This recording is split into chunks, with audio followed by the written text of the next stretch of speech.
എല്ലാവർക്കും നമസ്കാരം.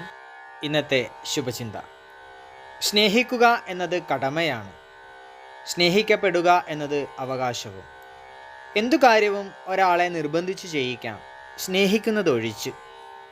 സ്നേഹിക്കാൻ നിർബന്ധിക്കപ്പെടുമ്പോൾ സ്നേഹത്തിൻ്റെ അർത്ഥം നഷ്ടപ്പെടുമെന്ന് മാത്രമല്ല, സ്നേഹിക്കുന്നവൻ്റെ ജീവിതവും നഷ്ടപ്പെടും.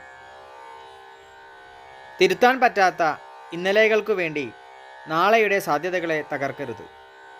അനിവാര്യമായ മാറ്റങ്ങളെ അംഗീകരിച്ച് ജീവിതത്തെ അതിൻ്റെ സ്വാഭാവികതയിൽ ഒഴുകാൻ അനുവദിക്കണം.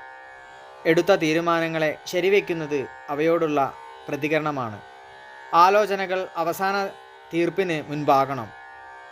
പുനർവിചിന്തനങ്ങൾക്കു വേണ്ടി മാത്രം ജീവിച്ചാൽ ജീവിതം നിശ്ചലമാകും. എല്ലാവർക്കും നന്മകളുണ്ടാകട്ടെ.